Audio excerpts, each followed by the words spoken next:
know that I would be the person that I am today had I grown up in the environment that I see today. The environment of, the militia groups, the hatred. What it takes for me is that, to get up in the morning and go out. I get stopped all the time. I get to meet many of our law enforcement officers as they stop and, search every aspect of my car. A frequent movement. It's like, if I got to go buy a gallon of milk, I kind of have to psych up and I got to be dressed and I got to wear a bra because you know what? I'm going to get stopped.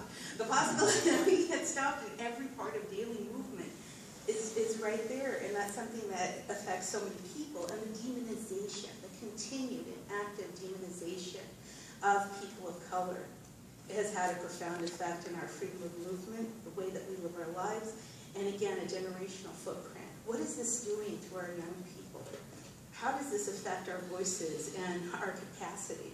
We're seeing a lot more depression with a lot of the people who have crossed, a lot of the families that we work with at Border Action, because they feel an overall feeling of intimidation. For a long time, people didn't want to go to school. There are all of these different issues that continue to surface. And with the vigilante group, all of this reinforces that rhetoric. It's the wonderful place whenever a news reporter really wants to get somebody to shoot at them, they can call Sean Moran of the Border Patrol Union Council. They can contact the vigilante groups. And there was more of an institutional overlap for a while, which I know Todd's probably going to explain much better than I can. But what I can tell you from just sort of our boots on the ground experience is that many of the Border Patrol officers really liked the vigilante groups because they were running around after them saying that they were heroes, that they were wonderful, and this and that and the other, right? And so I started to challenge some of the officers that I work with and started to push back a little bit of like, do you think that people are okay to hold a gun? I said, I sit in a room with 8 of you guys, and you guys are all armed.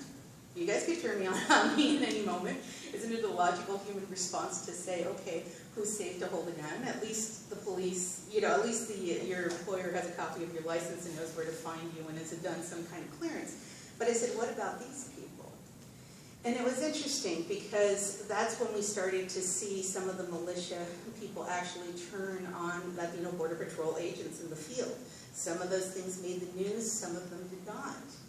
But it's an interesting dynamic and a double-edged sword.